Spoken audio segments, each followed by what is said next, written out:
Bismillahirrahmanirrahim. Assalamualaikum warahmatullahi wabarakatuh. Waalaikumsalam. Selamat sore kawan pajak. Selamat datang di Tax Lab episode ke-109. Salam sehat dari Studio 16 Kantor Pusat Direktorat Jenderal Pajak. Nah, kawan pajak, untuk memulai acara hari ini, tradisi muda-mudi di negeri kita sebelum mulai acara biasanya kita tersenyum dan bahagia. Nah, biasa muda-mudi kita memulai dengan pantun. Namun saya tidak punya pantun, kawan pajak. Tapi saya akan menyunting dari lagu sebagai berikut. Senyum-senyum dulu, senyum dari jauh. Kalau sudah senyum, tandanya hatinya mau. Baik, senyum dulu kawan pajak. Baru kita mulai acara hari ini. Baik, kawan pajak. Semoga hari ini kita lebih baik daripada hari kemarin. Dan yang paling penting kawan pajak dalam keadaan sehat. Karena akhir-akhir ini kawan pajak tahu sendiri kondisi udara di kota kita maupun di kota tempat kawan pajak yang kurang bersahabat. Dan kita doakan saja agar ini tetap segera berlalu, hujan turun, menghapus kemarau panjang ini. Nah, baik kawan pajak, di antara kawan pajak yang sudah bergabung di Tax Lab kita sore ini, mungkin ada yang berasal dari kota-kota seluruh Indonesia, sedang ada di rumah, sedang ada di jalan, sedang kerja, atau sedang menunggu kepastian. Nah, silakan tulis di chat box kawan pajak yang hadir dari mana dan kabarnya bagaimana. Nah, saya Rumadi, fungsional penyuluh pajak ahli muda, Direktorat P2 Humas, akan mengawal Tax Lab episode ke-109 ini. Kita akan membahas topik tentang upaya hukum wajib pajak, yaitu keberatan dan non-keberatan. Nah, kawan pajak, sebagaimana kita ketahui, dengan sistem perpajakan self-assessment, yaitu wajib pajak menghitung, menyetor, dan melaporkan pajaknya yang digunakan di Indonesia, ini memberikan ruang kepada wajib pajak dalam mengelola penghitungan dan pembayaran pajaknya. Nah, sedangkan kantor pajak hanya melakukan pengawasan atas laporan yang telah disampaikan oleh wajib pajak. Mulai dari pengawasan, pembayaran, pelaporan maupun pemotongan pajak. Baik melalui pemeriksaan maupun konfirmasi data atau SP2DK. Nah, sehubungan dengan pengawasan dan pemeriksaan inilah timbul ketetapan pajak. Baik itu berupa surat ketetapan pajak maupun surat tagihan pajak yang bisa jadi ini menimbulkan sengketa antara aparat pajak dan wajib pajak. Nah, misalnya dalam penafsiran undang-undang ataupun ada data yang belum terungkap.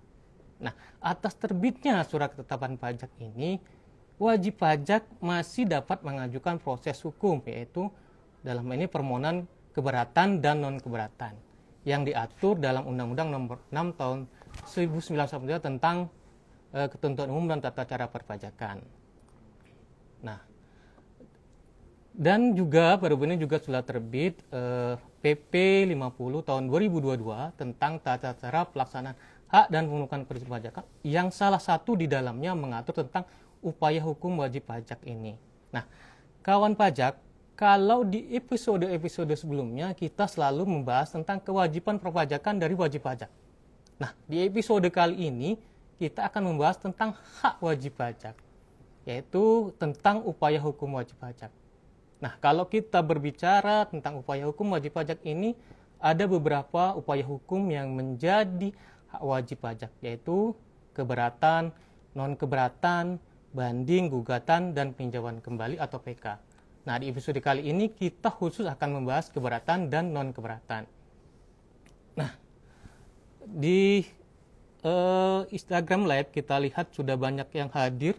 Ini sudah ada 96 saya lihat. Kalau lihat ada tim Tama 43, Panuri, kemudian Surya Permana, kemudian Tap Indonesia, ucapannya selamat sore, Jawang Berdendang, kemudian ada Kuncoro Dwi, saya dari Surabaya, akan melakukan upaya hukum banding, mohon bimbingan. Nah, ini sudah ada yang respon ya, ada yang mau banding. Nah, baik kawan pajak.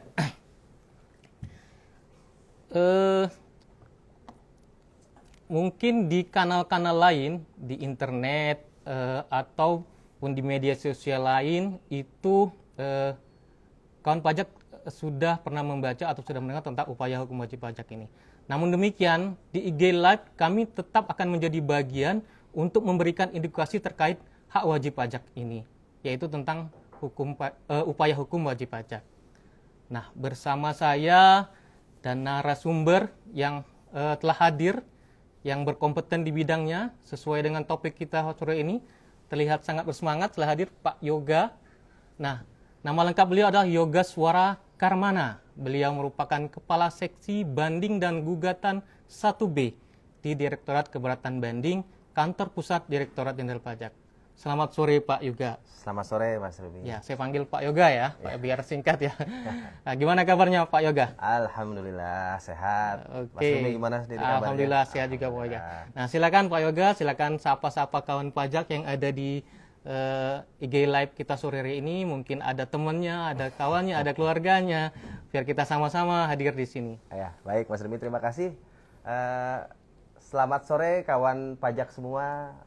Senang sekali bisa bertemu di ruang virtual ini ya, di Text Live ya di sore hari ini. Terima kasih mau teman-teman berkesempatan untuk menyimak apa yang akan kami sampaikan di beberapa saat ke depan. Oke, baik Pak Yoga. Nah ini Pak Yoga, kita mulai Pak Yoga, ini pembahasannya. Ya. Nah, pada prakteknya begini Pak Yoga, terkadang wajib pajak itu baru mengetahui tentang keberatan ini pada saat menerima SKP pada proses pemeriksaan. Ya. Nah, ataupun STP. Ya. Nah, informasi ini baru tahu dari pemeriksa nih Pak Yoga. Nah, wajibnya panik. Apa yang harus dilakukan karena menerima nilai SKP yang tidak sesuai dengan harapannya. Nah, barulah wajib pajak ini mencari tahu nih apa yang usaha yang harus dilakukan. Nanya-nanya tentang keberatan ataupun non keberatan. Ya. Nah, mungkin di awal ini biar kawan pajak dan kawan pajak tahu dan lebih mengenal lebih dulu apa sih itu keberatan dan apa saja ruang lingkupnya. Silakan Pak Yoga. Ya, baik Mas Ruby, terima kasih. Jadi kalau definisinya itu sendiri memang tidak diatur secara literal ya dalam ketentuan. Namun yang dapat kami sampaikan bahwa secara sederhana itu keberatan itu merupakan suatu upaya hukum administrasi tepatnya yang dapat ditempuh oleh wajib pajak apabila wajib pajak merasa bahwa dalam surat ketetapan pajak yang diterbitkan kepadanya itu tidak sesuai dengan apa yang mereka pikirkan seharusnya seperti apa begitu ya. Yeah. Jadi kalau terhadap wajib pajak diterbitkan suatu surat ketetapan pajak dan wajib pajak merasa bahwa seharusnya tidak sebesar itu kewajiban pajak saya, wajib pajak dalam hal ini mungkin masih tidak puas ya. Nah, wajib pajak dapat mengajukan keberatan kepada Direktur Jenderal Pajak atas jumlah pajaknya tadi yang tercantum dalam surat ketetapan pajak. Bisa jadi jumlah ruginya yang menurut dia kurang sesuai dengan apa yang mereka pikirkan gitu ya. Pun begitu juga wajib pajak mengajukan terhadap pemotongan atau pemungkatan pajak yang menurut mereka tidak sesuai dengan kenyataannya. Begitu ya. Keberatan ini sebagai informasi itu diatur di pasal 25 Undang-Undang tentang Ketentuan Umum dan Tata Cara Perpajakan. Nah, sudah ada aturan khususnya Pak Yoga. Ya, ada diatur di undang-undang. Di undang-undang ya. Kuat sekali nih, udah undang-undang yang mengaturnya tentang hak wajib pajak ini. Betul. Oke. Nah, bagaimana dengan ruang lingkupnya Pak Yoga? Ya. Ruang lingkupnya itu adalah tadi ya, keberatan diajukan oleh wajib pajak kepada Direktur Jenderal Pajak ya. Terhadap ada 5 hal yang dapat diajukan keberatan. Yang pertama adalah surat ketetapan pajak kurang bayar, lalu surat ketetapan pajak kurang bayar tambahan, surat ketetapan pajak lebih bayar, surat ketetapan pajak nihil, dan yang terakhir adalah pemotongan atau pemungutan pajak yang dilakukan oleh pihak ketiga. Ya, ada 5 ya. Ada 5 hal yang bisa diajukan keberatan. Tapi hanya terhadap isinya saja ya, terhadap materinya saja ya. Dalam hal misalnya ternyata pajaknya nggak sesuai loh dengan yang seharusnya, nah, maka teman pajak atau kawan pajak dapat mengajukan keberatan kepada Direktur Jenderal Pajak. Ya. Nah, selanjutnya nih Pak Yoga, apakah ada syarat-syarat nih dalam pengajuan keberatan ini biar kawan pajak nih tahu nih? Ya pasti ada syaratnya lah ya, teman-teman ya semua, kawan pajak semua. Bahwa yang pertama itu harus diajukan secara tertulis ya dan dalam bahasa Indonesia gitu ya. Pasti ya. Di Indonesia ya, yang bahasa Indonesia. Lalu yang kedua adalah menuangkan jumlah pajak yang seharusnya seperti apa atau jumlah ruginya sebenarnya berapa. atau jumlah pajak yang dipotong atau dipungutnya seharusnya berapa gitu. Harus ada alasan-alasannya yang jelas ya, supaya keberatannya itu ya ini ya apa namanya itu bisa dipersebi lanjut ya. Kalau tidak ada kan bingung juga gitu ya. Kita mau seperti apa, keberatannya itu di mana sih kan gitu. Normalnya kan orang keberatan pasti ada alasannya gitu. Lalu berikutnya hanya terhadap satu surat terima. Jadi kalau ada 3 surat terima pajak ya surat keberatan harus 3 ya gitu. Jadi satu surat keberatan untuk satu surat ketetapan pajak. Iya, satu-satu berarti. Iya, satu-satu. Ya. Lalu kalau misalnya ternyata ada kurang bayar yang disetujui oleh wajib pajak, ya harus dibayar terlebih dahulu kekurangan pajak yang disetujui itu. Lalu yang tidak disetujui lah yang diajukan keberatan dan diproses nantinya. Oh, begitu. Lalu yang terakhir yang paling krusial adalah jangka waktunya. Paling lama 3 bulan sejak surat ketetapan pajak tadi dikirimkan kepada wajib pajak. 3 bulan ya. 3 bulan. Dan yang terakhir ditandatangani ya oleh wajib pajaknya itu sendiri atau oleh pengurus kalau misalnya wajib pajak badan ya. Dan kalau ditandatangani oleh kuasa maka harus ada surat kuasa khusus gitu. Kira-kira gitu. Ya. Oke, ada beberapa syarat tadi nih Pak Yoga ya. Tidak perlu dicatat kawan pajak, nanti kawan pajak bisa simak lagi IG Live ini di rekamannya ataupun bisa bertanya langsung nanti ke penyuluh pajak ataupun penelaah keberatan yang ada di Kanwil gitu ya, kawan pajak ya. Nah, semakin menarik nih Pak Yoga. Nah, pertanyaan selanjutnya Pak Yoga. Bagaimana dengan jangka waktu penyelesaiannya dan apa ada konsekuensi bagi wajib pajak yang mengajukan keberatan ini Pak Yoga? Ya, baik. Jadi keberatan itu memang ya pasti ya semua permohonan, semua proses itu pasti ada jangka waktunya ya. Nah, jangka waktu untuk penyelesaian keberatan ini berdasarkan undang-undang, ini undang-undang itu jangka waktunya adalah 12 bulan sejak surat keberatan dikirim atau diterima. Nah, kalau belum terbit keputusan gitu bagaimana? Ya, sesuai dengan ketentuan undang-undang nih, lagi-lagi undang-undang ya. Maka keberatan yang diajukan, ya Pak Yoga, undang-undang ya. Ya, maka dianggap dikabulkan. Gitu. Nah, tadi ditanyakan apa konsekuensinya kalau mengajukan keberatan? Ya tadi, jadi begini teman kawan pajak semua ya. Kalau kawan pajak itu mengajukan keberatan, maka kurang bayar pajak yang ada dalam SKP yang seharusnya dibayar oleh kawan pajak dalam jangka waktu paling lama 1 bulan itu tertangguh. Jadi tidak perlu membayar gitu. Sepanjang tidak disetujui ya. Nah, tertangguh sampai dengan nanti terbit surat keputusan keberatan. Kalau surat keputusan keberatannya itu mohon maaf sekali misalnya ditolak gitu keputusannya ya atau dikabulkan tapi tidak seluruhnya atau hanya sebagian, maka dari kurang bayar pajak yang tercantum dalam surat keputusan keberatan itu nanti akan dikenakan sanksi jumlahnya 30% dari kekurangan pajak tadi gitu ya. Nah, itu sebenarnya turun ya Mas Rumi ya dari yang sebelumnya 50%, sekarang hanya 30% gitu. Oke. Ya. Jadi ada denda 30%. Mungkin ada kawan pajak nih yang bertanya mungkin Pak Yoga nih, kenapa nih kena denda lagi nih 30%, semakin berat nih Pak Yoga. Mungkin itu tujuannya untuk lebih kepatuhan ya, agar wajib pajak tidak main-main dalam mengajukan keberatannya, asal jangan mengajukan begitu Pak Yoga. Atau gimana pendapatnya Pak Yoga? Ya nggak seperti itu. Ini kan sebetulnya hak ya, hak wajib pajak. Tetapi ingat negara juga sebetulnya ada hak di situ. Harusnya negara mempunyai hak tagih di situ. Nah gitu ya. Harusnya ada kalau setiap ada kekurangan pajak yang ada dalam surat ketetapan pajak, seharusnya jangka waktunya 1 bulan. Tetapi karena tertangguh, negara tidak lagi punya hak untuk menagih.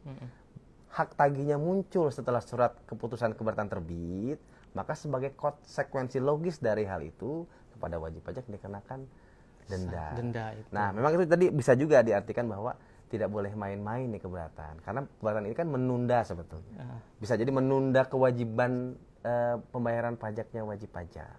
Jadi memang kalau kawan pajak memang akan mengajukan keberatan, yakin betul gitu ya, akan keberatannya. Gitu ya. Karena kalau ditolak memang ada, mohon maaf ya, ini sekali lagi ini diatur di undang-undang ya, kawan pajak semua. Undang-undang menyatakan bahwa kalau surat keputusan keberatannya itu ditolak atau dikabulkan hanya sebagian, maka dari jumlah kekurangan pajaknya tadi akan dikenakan sanksi yang jumlahnya 30%. Oke, begitu kan pajak. Nah, Pak Yoga ini tadi dikenakan denda 30%. Nah, bagaimana kalau misalnya kawan pajak ini tidak mau dikenakan denda ini Pak Yoga? Misalnya dalam sudah berjalan, wah ini saya daripada nanti kena denda 30% ini, apakah ini keberatan ini bisa dicabut nih Pak Yoga? Ya tentu bisa ya. Setiap permohonan kan memang dimungkinkan ya, saya yakin ya dimungkinkan untuk dicabut ya gitu ya. Karena itu kan ya hal yang normal-normal saja gitu. Pun begitu dengan keberatan ya sama gitu. Kalau wajib pajak ternyata pada perjalanannya merasa bahwa keberatan yang disampaikan atau diajukannya itu sepertinya ya tidak cukup memadai lah untuk dikabulkan, maka wajib pajak dapat mencabut sepanjang belum disampaikan surat yang namanya SPUH atau surat pemberitahuan untuk hadir. Apa itu? Hadir untuk membahas hasil penelaahan atau penelitian keberatan. Jadi kalau masih belum ada surat yang namanya SPUH itu, maka kepada wajib pajak dapat mencabut keberatannya. Oke, gitu ya Pak Yoga. Ya. Nah mungkin ini Pak Yoga, kawan pajak nih perlu tahu juga nih kawan pajak, apa atau kemana nih dikirimnya keberatan ini Pak Yoga? Iya, keberatan itu bisa disampaikan secara langsung ya ke KPP tempat wajib pajak terdaftar gitu ya. Atau bisa juga kalau misalnya jauh sekali bisa melalui KP2KP juga gitu ya. Tapi tetap tujuannya adalah KPP gitu. KPP tetap tujuannya ya.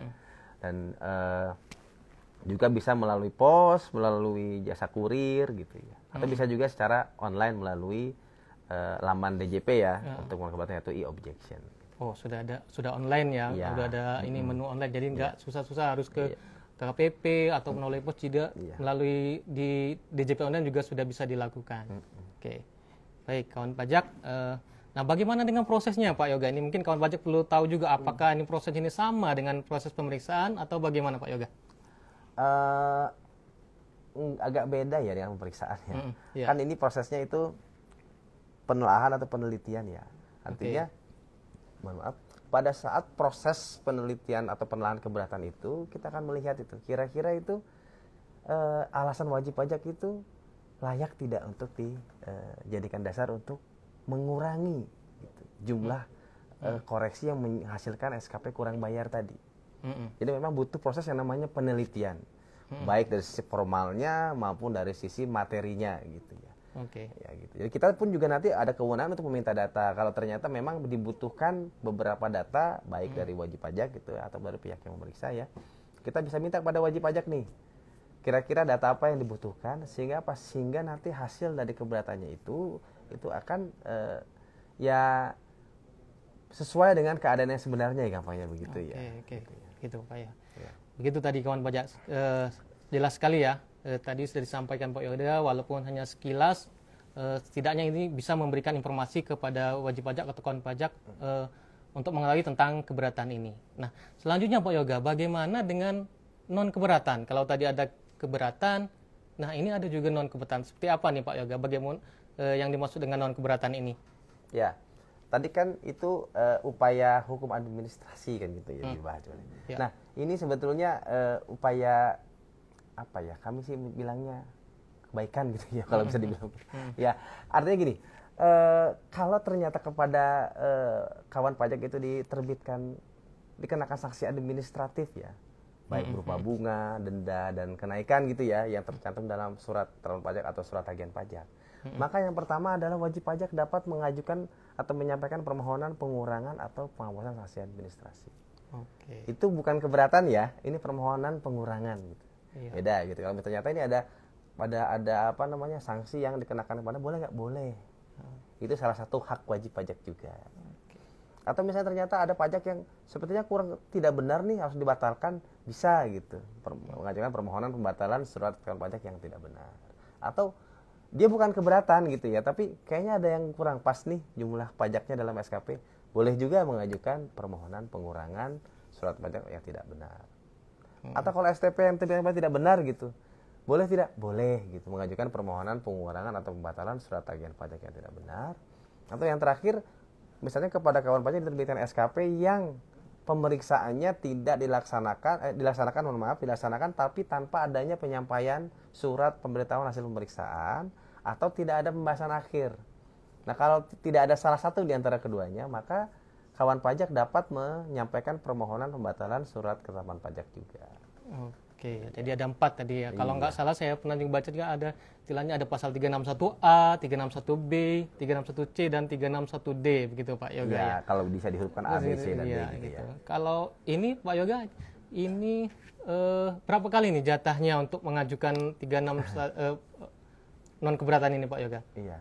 361A itu berarti pengurangan atau pengurangan saksi ya. Mohon maaf nih, kawan pajak, kami menggunakan terminologi undang-undang ya. Itu kenapa kami bicara 361A itu karena diatur di pasal 36 ayat 1 huruf A Undang-Undang KUP, Iya. Undang-Undang Ketentuan Umum dan Tata Cara Perpajakan. Ya.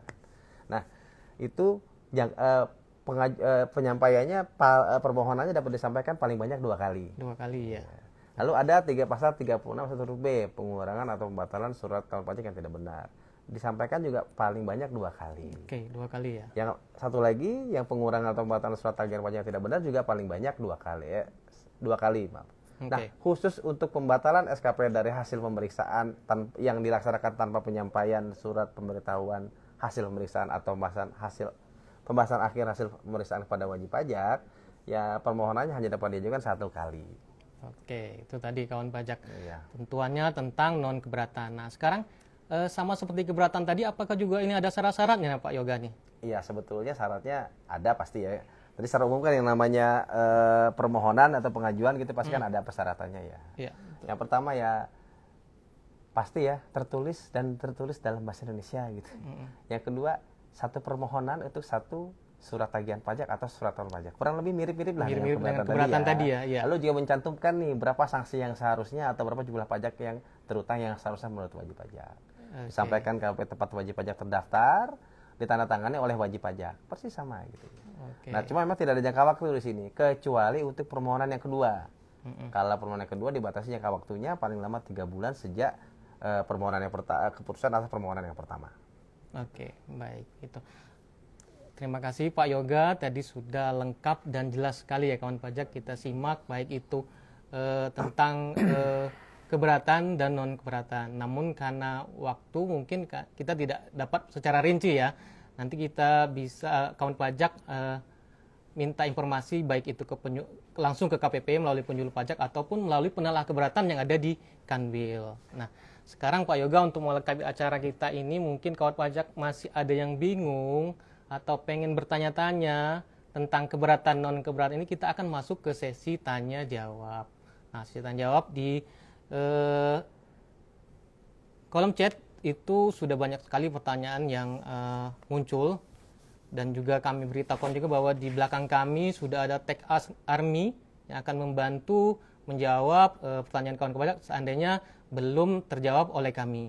Nah, kami coba dan kami pilih di kesempatan kali ini yang akan kami bacakan di IG Live. Yang pertama ini ada dari Ed Kuncoro Dwi.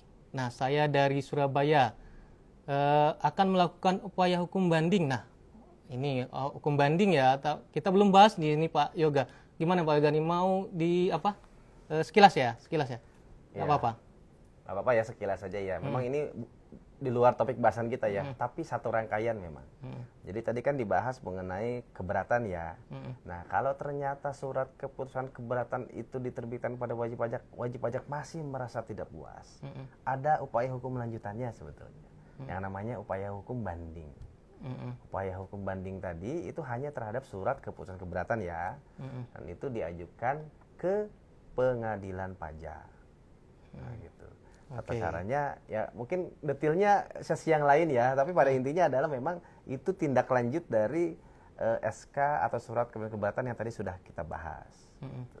Saya pikir mungkin di lain sesi saja ya, karena tata caranya ada tersendiri nih, dan undang-undangnya juga undang-undang tersendiri. Iya, ini khusus membahas tentang keberatan. Mungkin di lain waktu, karena ini ada upaya hukum itu bermacam-macam, ada banding, ada PK, ada gugatan. Di lain kesempatan kita akan coba membahasnya. Nah, selanjutnya ada dari @rainer FA. Nah, pertanyaannya, penghapusan denda administrasi bisa nggak Pak karena telat lapor? Ya. Nah, itu kawan pajak. Makasih ya, ini Rainer FA. Ya. Penghapusan sanksi secara teori memang secara ketentuan mohon maaf, yang namanya bunga, denda dan kenaikan ya, atau sanksi administrasi ya, seluruh sanksi administrasi bisa dimohonkan, bisa. dimohonkan pengurangan atau penghapusan sanksi administrasi. Syarat-syaratnya sudah disampaikan tadi di awal ya, gitu. Sehingga kalau disampaikan boleh tidak, ya boleh, gitu. Boleh saja, gitu ya. Oke, itu tadi jawabannya ya. Nah, selanjutnya ada pertanyaannya lagi nih Pak Yoga nih. Dari @RMA10 ya. Nah, jika kita sudah ajukan penghapusan karena atas ketidakbenaran keterlambatan SKP, tapi tetap aja surat paksa. Nah, gimana tuh Pak? Nah, pertanyaannya. Ini ada kaitan dengan penagihan nih kayaknya Pak Yoga nih. Oke. Saya nggak tahu ininya ya, detailnya ya. Tapi kalau ternyata sudah diajukan penghapusan, lalu sudah terbit SK yang mengabulkan, ya harusnya tidak ada lagi. Tapi kalau ternyata masih menolak kan, konsekuensinya kan utang pajaknya tetap ada ya. Sehingga pelaksanaan penagihan melalui penerbitan surat paksa ya pasti akan tetap ada ya gitu. Ini kurang lengkap nih pertanyaannya. Artinya kita tidak tahu outcome-nya atau keputusannya seperti apa dari permohonan tadi. Permohonan penghapusan apa tadi tuh? Penghapusan SKP ya. Iya, Nah, oke. kalau ternyata keputusannya menolak, maka jumlah pajaknya kan tetap ada utang pajak gitu kepada RMA 10 ini. Jadi karena masih ada utang pajak, maka pelaksanaan penagihan aktif, kami mengistilahkannya seperti itu ya, itu tetap ada, termasuk penerbitan surat paksa. Gitu. Itu kan salah satu proses atau prosedur pelaksanaan penagihan aktif ya. Oke, nah itu tadi ini ada respon dari Pak Kuncoro Dwi. Nah oke, thank you Pak Yoga. Ya. Oke, sama-sama Pak Kuncoro ya. Oke. Ya. Nah selanjutnya mungkin bisa ditampilkan rekan operator. Masih ada? Nah dari Lukman Hakim Asida mau tanya, jika dapat surat panggilan pemeriksaan pajak, apakah pengurus bisa diwakilkan? Nah ini mungkin terkait dengan kuasa wajib pajak nih ya. Ada hubungannya juga sebetulnya dengan keberatan. Cuman dia nanya di proses pemeriksaan begitu Pak Yoga. Iya, sebetulnya ini beda bahasan, tapi Beda bahasan secara ya? umum sih sama ya. Sama Artinya ya? ya secara ketentuan gitu ya, yang namanya wajib pajak, terutamanya wajib pajak badan, itu memang hak dan kewajiban perpajakannya diwakili oleh pengurus atau oleh direksi gitu ya. Boleh tidak diwakili oleh selain pengurus atau selain direksi? Ya boleh gitu, tapi dia harus diberikan kepada yang namanya kuasa. Nah kuasa memang ada persyaratan tersendiri ya, gitu, sehingga tidak diwakilkan ke orang yang mungkin tidak memenuhi ketentuan atau persyaratan menjadi seorang kuasa. Nah itu mungkin ada topik bahasan tersendiri tentang kuasa ya. Tapi yang pasti secara ketentuan itu kalau memang wajib pajak itu akan melakukan hak dan kewajiban perpajakan, ini secara umum ya. Secara umum kewajiban perpajakan secara umum mau keberatan pemeriksaan gitu ya. Kalau wajib pajak badan, maka hak dan kewajibannya itu diwakili oleh pengurusnya. Oh begitu. Gitu. Kalau untuk PT berarti diwakili oleh direktur. Oke. Nah, sepanjang direktur ada dalam akte, maka dialah yang berhak untuk mewakili hak dan kewajiban perpajakannya wajib pajak badan. Oke. Terima kasih Secara Pak Yoga. umum seperti itu. Kalau nggak salah ini ada, kalau masalah kuasa wajib pajaknya ada aturan khusus ya Pak Yoga di. Iya, ada peraturan tersendiri yang mengatur tentang itu. Ya. Oke. Nanti bisa kawan pajak pelajari. Nah, mungkin satu lagi nih Pak Yoga, karena terkait waktu juga nih, sudah hampir 30 menit. Ya. Nah, ada dari Lukman Hakim Asida, masih yang tadi ya, kalau nggak salah ya. Nah, Pak, jika perusahaan telah lapor SPT tahunan dikarenakan perusahaan belum berjalan dan kena denda, apakah bisa diajukan penghapusan menjadi nihil? Nah, ini terkait dengan pasal 361A kali ya, terkait penghapusan STP ya. Iya. Kalau boleh, ya boleh gitu ya. Itu haknya wajib pajak ya. Ketentuan menyatakan wajib pajak dapat menyampaikan permohonan pengurangan atau penghapusan sanksi administratif. Salah satunya ya tadi, denda akibat dari ini denda atau bunga ya. Ini saya kurang ini ya, denda atau bunga ya, pokoknya sanksi administrasi akibat keterlambatan penyampaian SPT tahunan gitu. Boleh? Ya boleh, Pak gitu. Ya gitu. Kalau boleh ya, boleh menyampaikan boleh. Kalau keputusan memang tergantung dari data dan fakta yang ada nanti ya, kira-kira bisa diberikan atau tidak. Sebagai informasi, pengurangan atau pengawasan administrasi ini hanya dapat diberikan sepanjang kesalahan tadi bukan karena sanksi tadi bukan karena kesalahan wajib pajak atau sanksi administrasi dikenakan karena kekhilafan. wajib Oke, pajak. oke. Itu diatur Iya, di undang-undang. Ya kadang-kadang wajib pajak suka bingung juga nih terkait alasan. Tadi Pak Yoga bilang tentang kehilapan. Nah, kehilapan inilah yang mungkin pengertiannya seperti apa nih Pak Yoga? Kalau kehilapan ini Pak Yoga? Ya itu memang tergantung data dan fakta ya. Artinya silakan saja utarakan semuanya dalam surat permohonannya gitu. Nanti akan dinilai oleh teman-teman yang melakukan penelitian atas itu. Oke. Nah sehingga nanti akan dilihat tercermin dari surat keputusan yang diterbitkan kepada wajib pajak yang menyampaikan permohonan. Oke. Ya. Nah, mungkin kawan pajak perlu tahu bahwa di Kanwil itu ada yang namanya PK ya, penela keberatan. Nah, penela keberatan ini akan memproses keberatan ataupun non keberatan gitu Pak Yoga ya. Nah, baik, nggak terasa nih Pak Yoga, sudah 30 menit, setengah jam kita ngobrol. Ini masih banyak sebetulnya yang perlu dijelaskan dalam keberatan dan keberatan ini. Namun karena keterbatasan kami tidak bisa lebih detail. Namun kami yakin dengan adanya IG Live ini sekilas menyampaikan informasi dari keberatan, nanti kawan pajak bisa mencari lebih banyak lagi. Istilahnya ini menjadi trigger biar wajib pajak tahu gitu. Nah, sebagai penutup mungkin ada closing statement dari Pak Yoga untuk kawan pajak sekalian. Ya, terima kasih Mas Rumi. Saya hanya akan mengucapkan terima kasih atas atensinya di 30 menit terakhir ini ya. Kawan pajak itu banyak memberikan pertanyaan-pertanyaan kepada kami ya, berarti atensinya tuh ada dan menyimak terus dari awal sampai akhir. Terima kasih atas kesediaannya untuk mengikuti hal-hal yang kami sampaikan di acara Tes Live ini. Demikian dari saya Mas Rumi. Oke, terima kasih Pak Yoga. Kami juga tadi sampaikan bahwa di belakang sudah ada Tech Army yang menjawab pertanyaan-pertanyaan dari kawan pajak sendiri secara chat ya. Nah, sebagai penutup saya juga sampaikan terima kasih kepada Pak Yoga yang berkenan hadir. Terima kasih juga kepada kawan pajak atas atensi yang telah diberikan. Mohon maaf apabila ada salah dan kekurangan. Nah, saya baru dapat ini inspirasi pantun nih Pak Yoga tadi, sedikit untuk mengakhiri ini. Burung elang terbang tinggi, singgah sebentar di atas dahan. 10 jari diangkat tinggi, salah dan hilap tolong dimaafkan. Jangan lupa ikuti Tech Lab episode-episode berikutnya. Selain itu, rekaman Tech Lab ini juga bisa kawan pajak saksikan kembali di IG Reel Ditjen Pajak RI. Harapan kami melalui acara Tech Lab kita bersama-sama belajar dan menumbuhkan semangat untuk bisa menjadi wajib pajak yang patuh. Karena pajak kuat, Indonesia maju. Saya Rumadi. Saya juga Suara Karmana. Kami pamit. Wassalamualaikum warahmatullahi wabarakatuh.